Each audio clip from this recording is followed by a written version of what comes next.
அருட்பெருஞ்சோதி அருட்பெருஞ்சோதி தனிப்பெரும் கருணை அருட்பெருஞ்சோதி.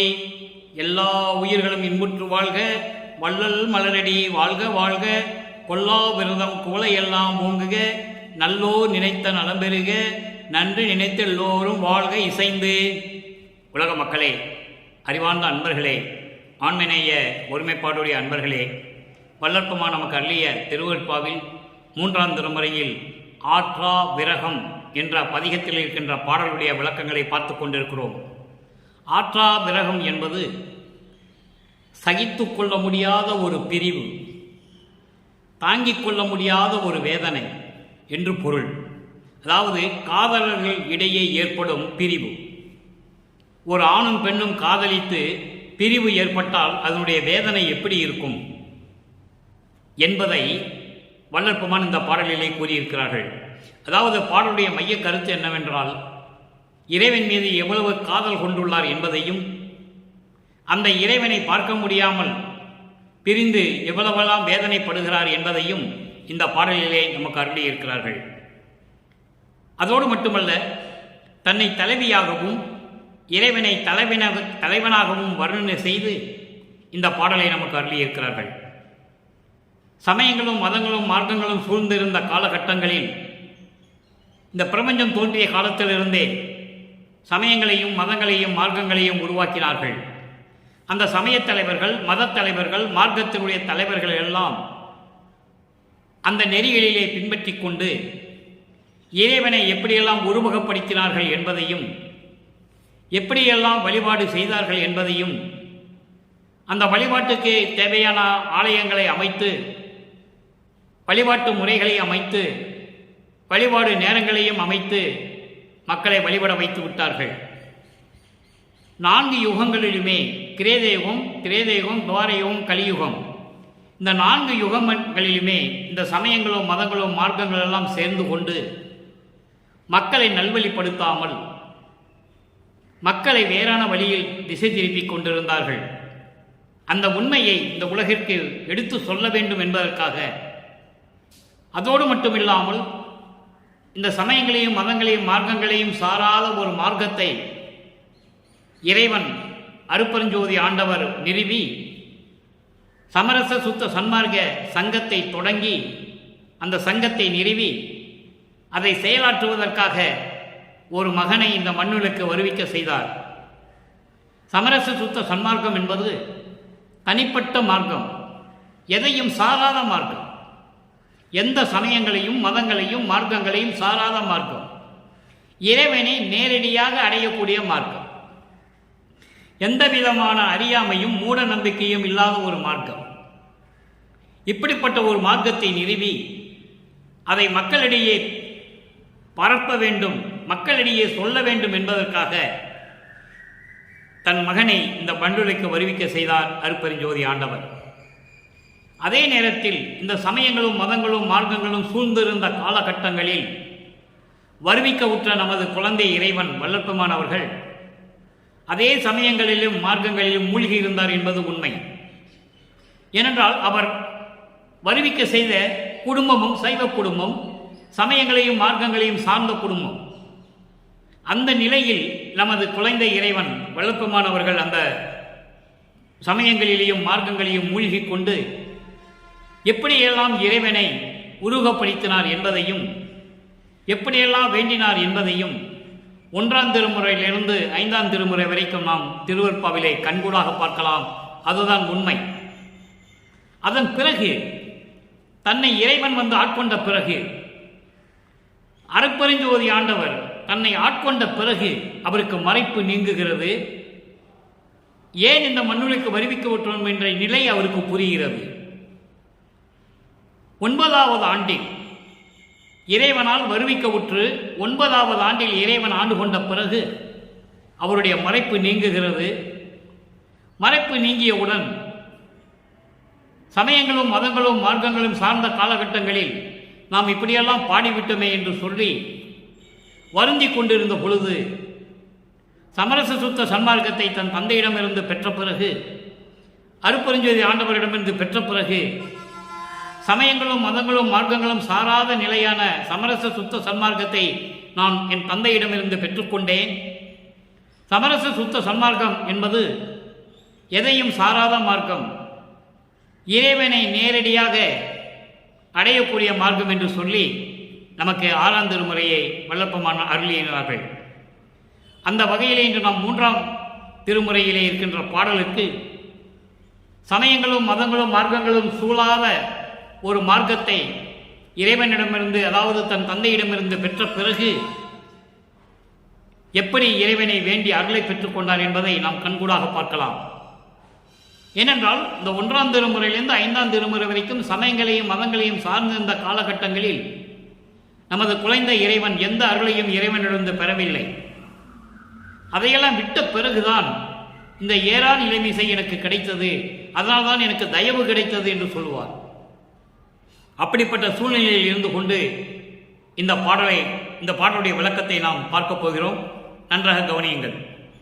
3ஆம் திருமுறை பதிகம் 18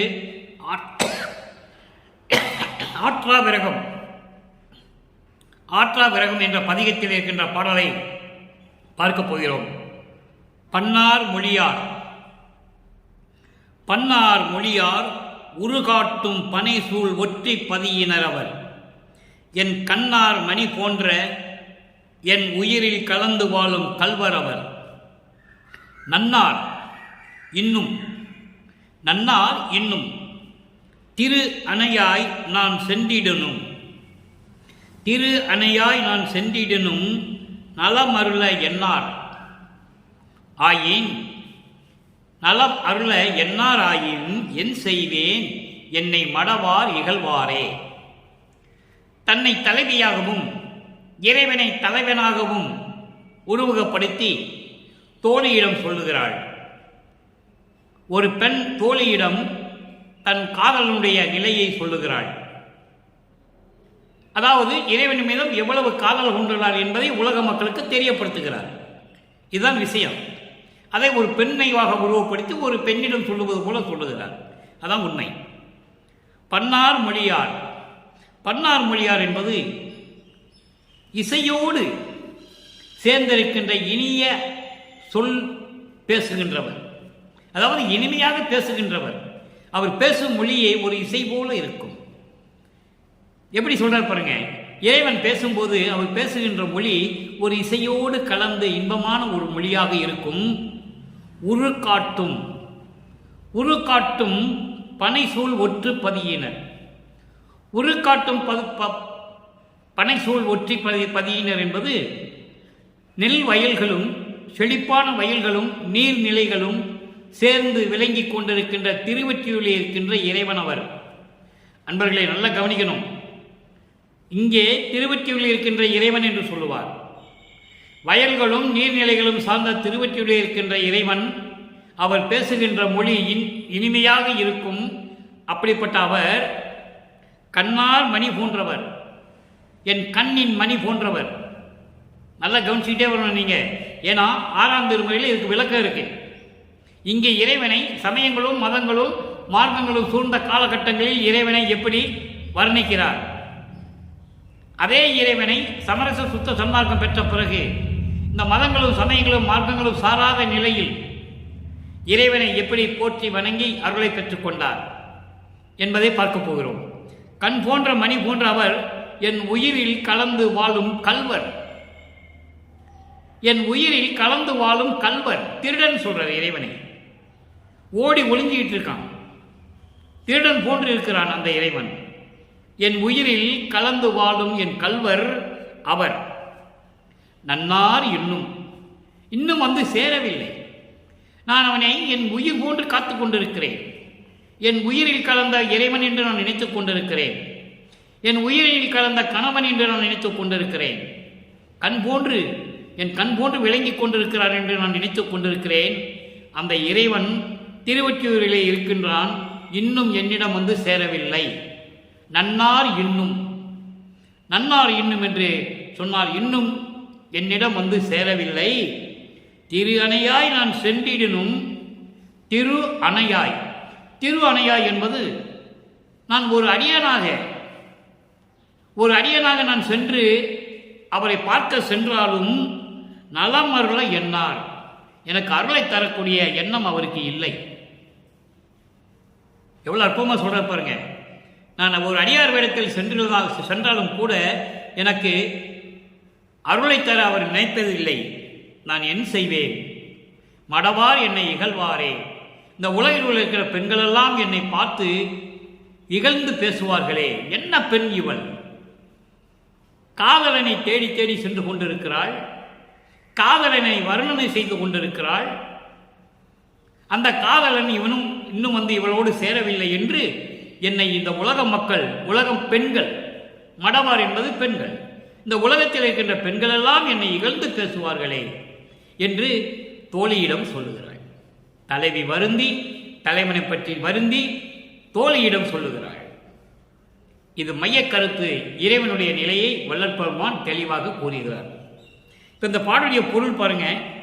இசையோடு சேர்ந்து இன்மொழி பேசுபவர். அவர் பேசுகின்ற மொழியை இசை போன்று இருக்கும். அப்படிப்பட்ட இறைவன் அவர் வயல்கள் சூழ்ந்து, நீர்நிலைகள் சூழ்ந்து அழகாக விளங்கி கொண்டிருக்கின்ற, செழுமையாக விளங்கி கொண்டிருக்கின்ற திருவொற்றியூரிலே திகழ்ந்து கொண்டிருக்கின்ற இறைவன் அவர். என் கண்ணின் மணி போன்றவர், என் உயிரில் கலந்து வாழ்ந்து கொண்டிருக்கின்ற கல்வன், திருடன் என்று சொல்லுகிறார். கல்வன் ஒளிந்து கொண்டிருக்கிறார். நேரடியாக வந்து காட்சி கொடுக்கவில்லை, நேரடியாக வந்து என்னை பார்க்கவில்லை, இன்னும் வரவில்லை. நன்னார் இன்னும் என்று சொல்லுகிறார். இன்னும் வந்து சேரவில்லை, நான் காத்து கொண்டிருக்கிறேன். ஒரு அடியார் வேடத்தில் சென்று நான் பார்த்தால் கூட எனக்கு அருளை தர அவருக்கு எண்ணமில்லை. நான் என்ன செய்வேன்? இப்படி இருந்தால், காதலன் இருந்தால் நான் என்ன செய்வேன்? என்னை இந்த உலக பக்கத்து பெண்கள், உலகத்தில் உள்ள பெண்கள் எல்லாம் என்னை இகழ்ந்து பேச மாட்டார்களா என்று சொல்கிறார். இங்கே பெண்கள் இகழ்ந்து பேச மாட்டார்களா என்று ஏன் சொல்கிறார் என்றால், தன்னை தலைவியாக ஒரு பெண்ணாக உருவப்படுத்தி, மனதை தோழியாக ஒரு பெண்ணாக உருவப்படுத்தி சொல்லுவதனால் பெண்கள் என்று சொல்லுகிறார். பெண்கள் என்னை இகழ்ந்து பேச மாட்டார்களா என்று சொல்லுகிறார். பாடலுடைய கருத்து பொதுவான கருத்து. இப்படிப்பட்ட இறைவனை நான் தேடி சென்றால் கூட எனக்கு வந்து அருளை தரவில்லை, இந்த உலக மக்கள் என்னை எப்படி இகழ்ந்து பேசுவார்கள் என்று பொருள்.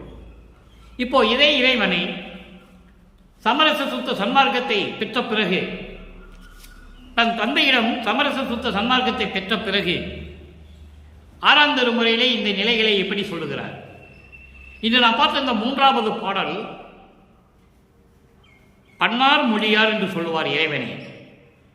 உருக்காட்டும் பனைசூழ் ஒற்றிவாள் இறைவன், என் கண்மணி போன்றவர், என் உயிரில் கலந்து நிற்கும் கல்வர்,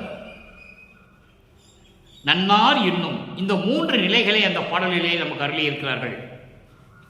இந்த 3 நிலைகளுக்கும் விடை 6ஆம் திருமுறையில் இருக்கிறது. 6ஆம் திருமுறையிலே எந்தெந்த பதிகத்திலே 3வது பாடல் அற்புதமாக இருக்கும். இறைவன் அவ்வளவு அழகாக நமக்கு அருளி இருக்கிறார்கள் வள்ளற்பெருமானவர்கள். 78 பதிகம் தலைவி வருந்துதல். இங்கே 3ஆம் திருமுறையிலே தலைவி எப்படி வருந்துகிறாள்? இசை போன்று மொழி பேசுகின்றவர், இன்மொழி பேசுகின்றவர், காதல் மொழி பேசுகின்றவர். அப்படிப்பட்ட இறைவன் வயல்களும் நீர்நிலைகளும் சூழ்ந்த திருவொற்றியூரில் இருக்கின்றவர், என் கண்மணி போன்றவர், என் உயிரில் கலந்து வாழும் கல்வன். அதோடு மட்டுமல்ல, இன்னும் என்னை பார்க்க வரவில்லை, நான் என்ன செய்வேன்? உலக பெண்களெல்லாம் பார்த்து என்னை இகழ்வார்களே என்று சொல்லி 3வது பாடலிலே சொல்லுகிறார் தலைவி. அதே தலைவி 78வது பதிகம் 6ஆம் திருமுறை தலைவி வருந்துதல். அப்போ அவர் சமரச சுத்த சன்மார்க்கத்தை தந்தையிடம் பெற்றுக்கொண்டார். சமயங்களும் மதங்களும் மார்க்கங்களும் தேவையில்லை என்ற நிலை முடிவாகிவிட்டது. உலக மக்களுக்கு சமயங்களும் மதங்களும் மார்க்கங்களும் தேவையில்லை என்ற நிலை வரும்போது எப்படி தலைவி வருந்துகிறாள் இறைவனை நினைத்து? 3வது பாடல் கண் உறங்கே உறங்கினும் என் கணவரோடு கலக்கும், என் கணவரோடு கலக்கும் கணவன்றி இல்லை என்றேன், அதனாலோ அன்றி என் உறங்கா நிலவில் அவர் இருக்குமிடம் புகுவேன் என்று உரைத்தேன். இதனாலோ எதனாலோ அறியேன், பெண் அடங்கால் என தோழி பேசி முகம் கடுத்தாள், பெருந்தயவில் வளர்த்தவளும் பெருந்தயவில் வரத்தவளும் வருந்த அயலால் ஆனாள். மனமடங்கா பழி கூறி மற்றவர்கள் இருந்தார், வள்ளல் நடராயர் திருவுள்ளம் அறிந்திலேனே. அன்று பார்த்த அந்த 3 நிலைகளுக்கும் ஒரே பாடலில் விளக்கம். நல்லா கவனிக்கணும் நீங்க. நான் கண் உறங்க மாட்டேன், அது மீறி நான் கண்ணை மூடிக்கொண்டிருந்தாலும், கண்ணை மூடி நான் உறங்க மாட்டேன், அதை மீறி நான் உறங்கினால் கூட என் கணவரோடு கலக்கும் அந்த நிகழ்ச்சியை, கணவரை கலக்கக்கூடிய அந்த சம்பவத்தை நான் கனவில் கூட மறக்க மாட்டேன், கனவில் கூட நினைக்க மாட்டேன். கண்டிப்பாக இறைவன் என்னோடு கலக்க வேண்டும். அதனால என்னவோ தெரியவில்லை. அதோடு மட்டுமல்ல, அதனாலோ அன்றி என்று சொல்கிறார். அதனோடு மட்டுமல்ல, என் உறங்கா நிலவில் அவர் இருக்கும் இடம் புகுவேன். என் உறங்கா நிலவில், இங்கே நிலவு என்பது சில இடங்களிலே நிலவை மதி என்று சொல்லுவார், சில இடங்களிலே அதே மதியை அறிவு என்று சொல்லுவார். என் உறங்கா நிலவில் அவர் இடம் புகுவேன். நினைக்க முடியாத இடத்தில் இருந்தாலும் சரி, இறைவன் நினைக்க முடியாத இடத்தில் இருந்தாலும் சரி, நிலவில் இருந்தாலும் சரி, அவரிடம் போய் நான் சேருவேன் என்று சொன்னேன் தோழியிடம். அதனாலும் என்னவோ தெரியல. எப்படி சொல்றார் பாருங்க, இதனாலோ எதனாலோ அறியேன். நான் கனவு உறங்க மாட்டேன், கண் அயர்ந்து உறங்க மாட்டேன். அப்படி உறங்கினாலும் சரி, என் கணவரோடு கலக்கும் என்பது இறைவனோடு இணைகின்ற அந்த நிகழ்ச்சியை, அந்த சம்பவத்தை கனவு என்று கூட நான் நினைக்க மாட்டேன். கனவில் வந்தாலும் சரி, நிஜமாகவே நினைப்பேன். அதோடு மட்டுமல்ல, நிலவில் இருந்தாலும் சரி, எப்படிப்பட்ட இடத்தில் இருந்தாலும் சரி, நான் அவரிடம் போய் சேருவேன் என்று உரைத்தேன். இதனாலோ அதனாலோ அறியேன். இப்படியெல்லாம் நான் தோழியிடம் சொன்னதனால், மனதிடம் சொன்னதனால் என்னாச்சு? பெண் அடங்கால் என தோழி பேசி முகம் கடுத்தாள். இவ என்ன, பெண் என்ற ஒரு அடக்கம் கூட இல்லை, ஒரு பெண் என்ற ஒரு அச்சம் கூட இல்லை, ஒரு பெண் என்ற வெட்கம் கூட இல்லை, அடங்க மாட்டேன் என்று சொல்லுகிறாள் என்று சொல்லி முகம் கடுத்து பேசுகிறாள் தோழி. இவ்வளவு அற்புதம் பாருங்க. அதையும் மீறி பெருந்தயவில் வளர்த்த என் தாயும் வருந்த, வளர்த்த என் தாயும், பெருந்தயவில் வளர்த்த என் தாயும் என்று சொல்லுகிறார். அதான் நட்டாய் செவிலிக்கு கூறல் அவரும் நம்ம அதை பார்த்துருக்கோம், அந்த நிகழ்வுகளெல்லாம் பார்த்துருக்கோம் நம்ம. அப்படிப்பட்ட வளர்த்த என் தாயும் வருந்த அயலான் ஆனாள். அயலாள் என்பது ஒரு வேறு பெண் மாதிரி மாறிட்டாவ. ஒரு பெற்ற மகள், வளர்த்த மகள் என்று கூட பார்க்காமல் மற்றவர்களைப் போல பேசுகிறாள். மண்ணடங்கா பழி கூறி மற்றவர்கள் இருந்தார். இந்த மண்ணுலகிலே சொல்ல முடியாத இகழ்வுகள், பழி சொற்கள் எல்லாம் பேசி மற்றவர்கள் என்னை பார்த்து ஏளனமாக சிரிக்கிறார்கள். மண்ணடங்கா பழி கூறி மற்றவர்கள் இருந்தார். மற்றவர்கள் என்பது மற்ற உலக மக்கள் எல்லாம் சேர்ந்து இந்த மண்ணுலகிலே இல்லாத பழிகளை எல்லாம் சொல்லி என்னை ஏளனமாக பேசிக் கொண்டிருக்கிறார்கள். வள்ளல் நடராயர் திருவுள்ளம் அறிந்திலேனே. அப்படிப்பட்ட வள்ளல் அருளடனம் புரிந்து கொண்டு சத்தியஞான சபையிலே அருளாட்சி செய்து கொண்டிருக்கின்ற இறைவனுடைய உள்ளத்தில் என்ன இருக்கிறது என்று எனக்கு தெரியவில்லையே என்று சொல்லுகிறார். இப்போ அன்பர்களே, உங்களுக்கு புரிஞ்சிருக்கும், 3ஆம் திருமுறையில் இருக்கிற பாடலுக்கும் 6ஆம் திருமுறை பாடலுக்கும் வேறுபாடு உங்களுக்கு புரிஞ்சிருக்கும். சரி, திருவுள்ளம் அறிந்திலேனேன்னு சொல்லிட்டாரு. அதன் பிறகு நடந்தது என்ன? இறைவனுடைய திருவுள்ளத்தில் என்ன இருக்குது எனக்கு தெரியாதுன்னு சொல்லிட்டாரு. அதன் பிறகு இறைவன் வந்து ஆட்கொண்ட பிறகு எப்படியெல்லாம் அருளை கொடுத்தார் என்பதை சொல்ல வேண்டும். பதிகம் 92 இன்பத்திறன், 3வது பாடல். இன்பத்திறன் என்பது இறைவனை பற்றிய இன்பத்துடைய அந்த இன்பம், அந்த மகிழ்ச்சி, அந்த அருளுடைய திறமை எப்படி இருந்தது.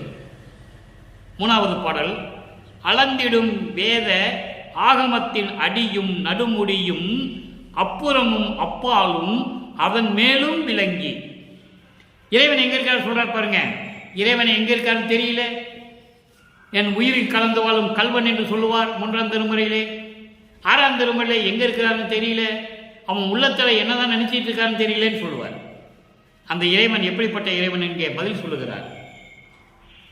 வளர்த்திடும் சிற்றம்பலத்தை வயங்கிய பேரொளியே, மாற்றறியா பொன்னே, என் மண்ணே, கண்மணியே, தளர்ந்த என்னை அக்கணத்தே தளர்வு ஒழித்து ஆனந்தம் தந்த பெருந்தகையே, என் தனித்த தனி துணைவா. இந்த வரிக்கு தான் அற்புதமான விளக்கம் நான் தரப்போறேன், நல்லா கவனிக்கணும் நீங்க. என் தனித்த தனித்துணைவா ஏன் சொல்றாரு? தனித்துணைவான்னு ஏன் சொன்னாரு? தனித்தன் ஏன் சொன்னாரு? என் தனித்த தனித்துணைவா. உளம் தரும் சம்மதமான பணியிட்டாய் எனக்கே, உன் பணியே பணியல்லால் என் பணி வேறு இல்லையே. இது பாடல். இப்ப இந்த பாடலை பாருங்க. இந்த பிரபஞ்சம் தோன்றிய காலத்திலிருந்தே சொல்லப்பட்ட, அளந்திடும் என்று சொல்லுகிறார், சொல்லப்பட்ட இந்த வேதங்கள் ஆகமங்கள். வேதங்கள் என்பது ரிக்வேதம், யசுர்வேதம், சாமவேதம், மாணவ எல்லாருக்கும் தெரியும். ஆகம நூல்கள் என்பது சிவநெறி நூல்கள். இந்த சிவநெறி நூல்களும் வேதங்களாம் சேர்ந்து விளக்கிய அந்த முடிவு இருக்கிறதே, அதன் கீழ் அடியில் இருந்து அதனுடைய விளக்கங்களை எல்லாம் முடிவான நிலையில் அடி நடு முடி என்று சொல்லுகிறார். கீழிருந்து தொடங்கி, அதன் பிறகு இடையிலிருந்து தொடங்கி, நடுவிலிருந்து தொடங்கி முடிவான நிலை இருக்குல்ல, அந்த முடிவான நிலையில் இருந்து கொண்டும் அப்புறமும் அப்புறமும் அப்பாலும், முடிவான நிலைக்கு மேலையும் அதற்கு மேலையும் அதன் மேலும் விளங்கி. தெளிவா சொல்வார், மகாதேவ மலையிலே சொல்லுவார், அப்பாலுக்கு அப்பால், அப்பாலுக்கு அப்பால், அப்பாலுக்கு அப்பால் என்று சொல்லுவார்.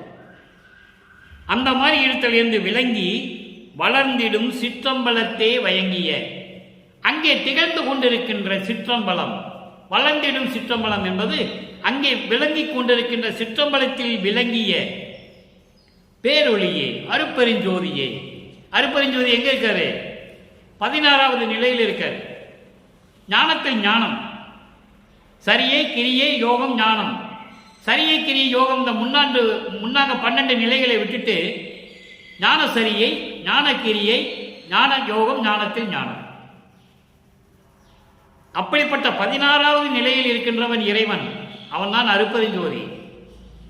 பேரொளியே, மாற்றறியா பொன்னே, மாற்றறியா பொன்னே, யாருக்கும் ஒப்பிடாத நிலையில், நிகர் இல்லாத நிலையில் இருக்கின்ற பொன் போன்ற இறைவனே. யாருக்கும் நிகர் கிடையாதவர், அவருக்கு நிகர் அவரே. தன்னிகரா தலைவன் என்று சொல்லுவார், தன் நிகரில்லா தலைவன் என்று சொல்லுவார். அவருக்கு நிகர் அவர்தான். என் மண்ணே, மண்ணே என்றால் மன்னவனே, என் மண்ணே என்றால் மன்னவனே. மனனே என்று சொன்னால் மனமே என்று பொருள். நிறைய விஷயங்கள் இருக்கிறது. என் மண்ணே, என் மன்னவனே, கண்மணியே, தளர்ந்த என்னை இந்த மண்ணுலகிற்கு உன்னால் வருவிக்க உற்று நான் பட்ட துன்பங்கள் துயரங்கள் எல்லாம் சொல்லி மாள முடியாது. சாற்றரு கரிது என்று சொல்லுவார், இரும்பு மலை போன்றது என்று சொல்லுவார், கருங்கல் நிறைந்த மலை போன்று இருந்தது என்று சொல்லுவார். அப்படிப்பட்ட நிலையில் தளர்ந்து போன என்னை உன்னாலே வருவிக்க உற்று நான் தளர்ந்த போத என்னை அக்கணத்தை தளர்த்தி, அக்கணத்தை தளர்வு ஒழித்து, அந்த தளர்வலையெல்லாம் சோகத்தை எல்லாம் நீக்கி ஆனந்தம் தந்த பெருந்தகையே, பேரின்பத்தை கொடுத்த பெருந்தகையே. பேரின்பம் எப்ப கிடைச்சது? சமயங்களையும் மதங்களையும் மார்க்கங்களையும் விட்ட பிறகு கிடைச்சது. அதனால் தானே உலக மக்களை அழைக்கிறார். சமயங்களையும் மதங்களையும் மார்க்கங்களையும் சாராத நெறியை விட்டு, அந்த சாராத நிலையில் இருக்கின்ற சமரச சுத்த சன்மார்க்கத்தை பெறுவதற்கு நீங்கள் வாருங்கள் என்று சொல்லுகிறார். அதை விட்டு ஒடியுங்கள் என்று சொல்லுகிறார். எல்லாம் பொய் என்று சொல்லுகிறார். சாக்கடை குடி என்று சொல்லுகிறார். பாதாள குழி என்று சொல்லுகிறார். சமய குடி என்று சொல்லுகிறார்.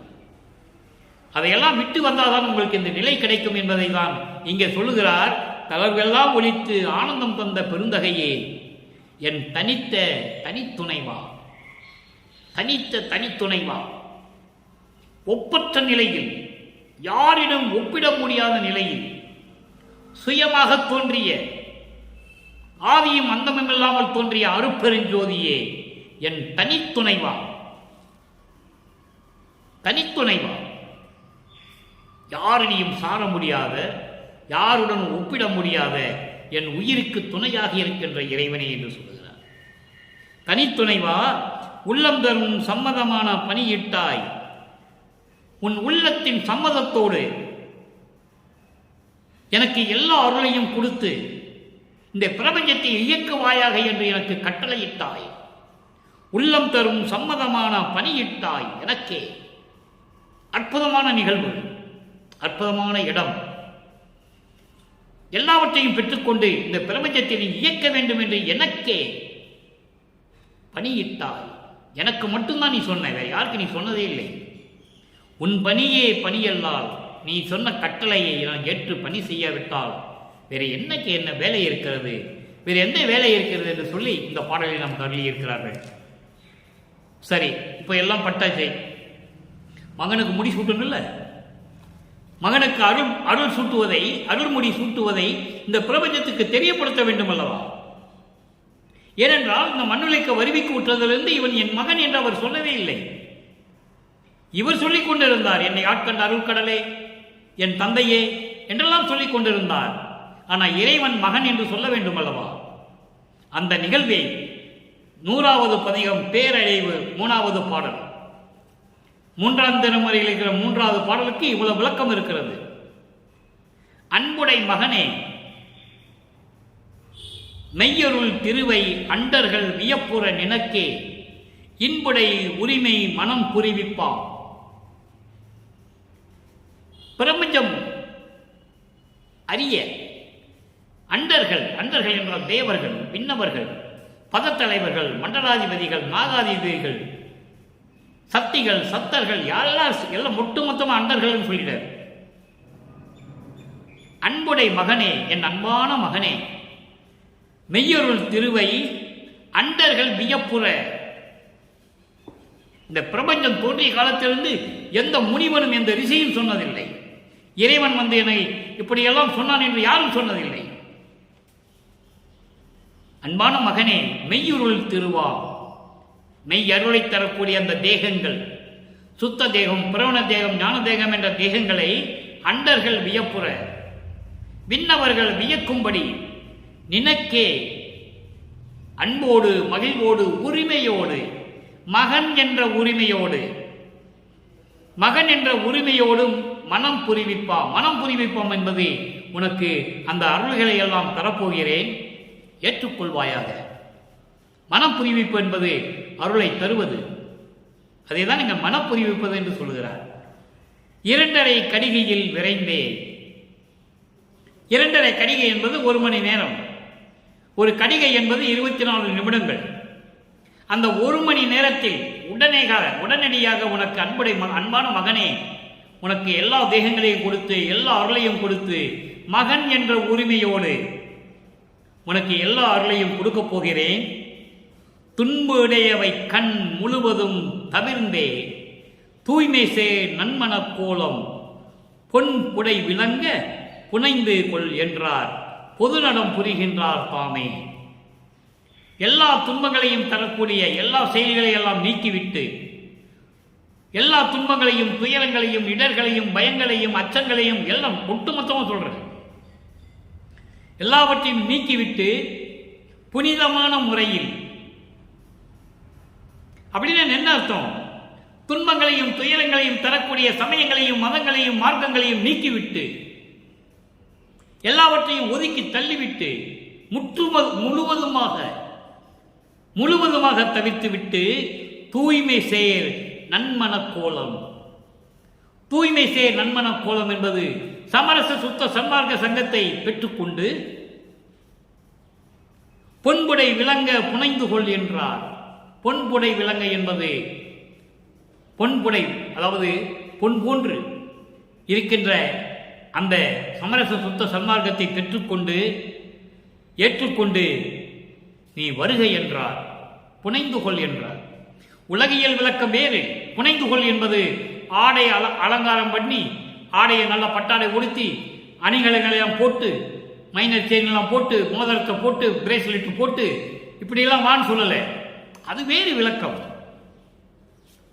இங்கே புனைந்து கொள் என்பது சமரச சுத்த சன்மார்க்கத்தை ஏற்றுக்கொண்டு சமயங்களையும் மதங்களையும் மார்க்கங்களையும் நீக்கிவிட்டு மங்கள கோலத்தோடு வருகை என்று சொல்லுகிறார்.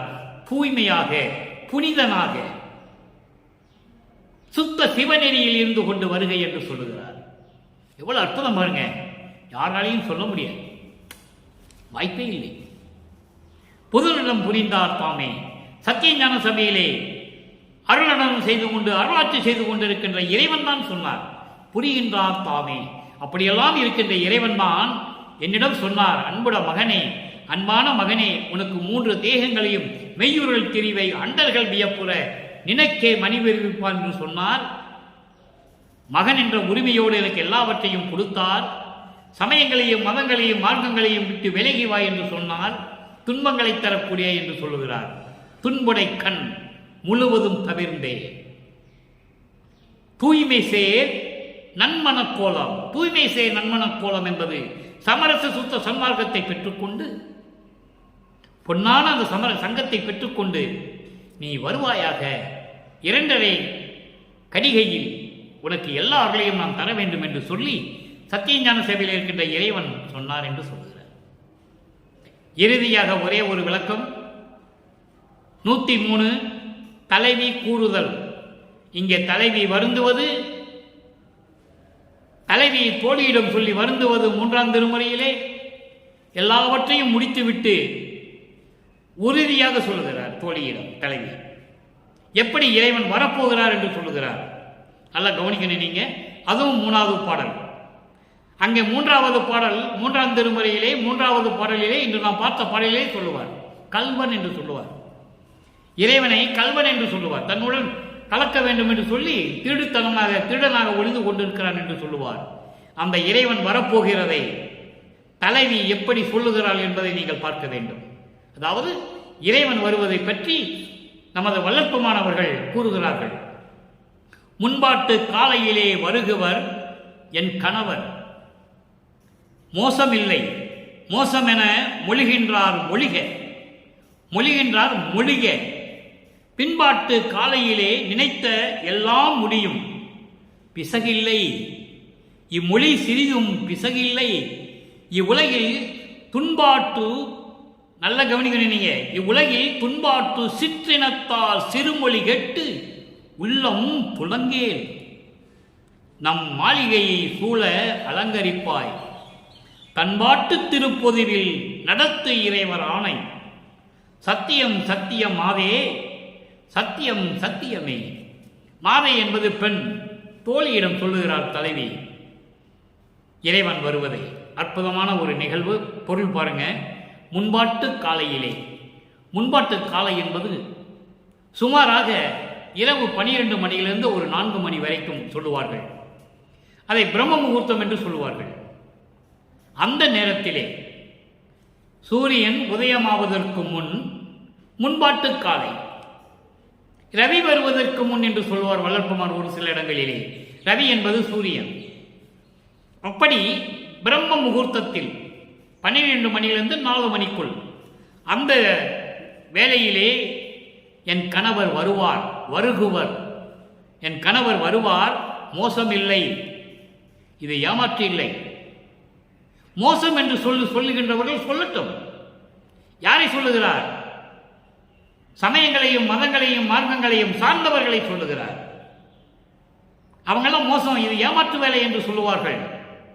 நான் சொல்லுகிறேன், முன்பாட்டு காலையிலே பிரம்ம முகூர்த்தத்திலே இறைவன் என் கணவர் வருவார், கணவர் வருவார் என்று சொல்லுவார். இறைவன் கண்டிப்பாக வருவார் என்பதை சொல்லுகிறார்.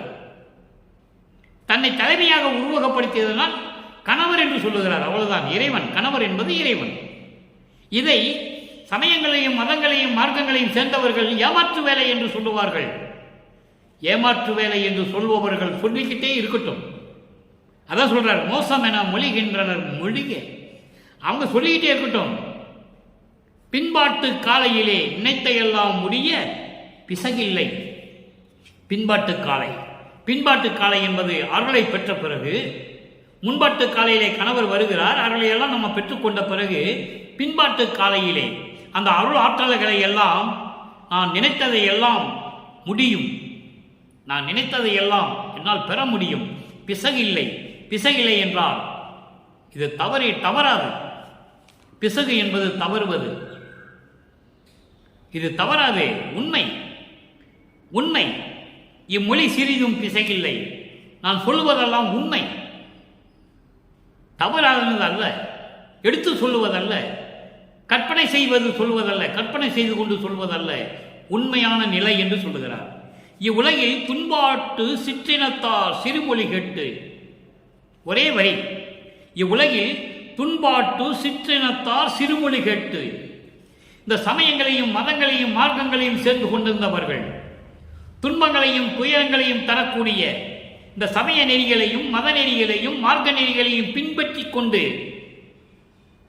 இழிவான பேசுகளை பேசிக் கொண்டிருப்பவர்கள், அவர்களுடைய பேச்சை கேட்டு உள்ளம் துலங்கேல், உள்ளம் துலங்கேல்.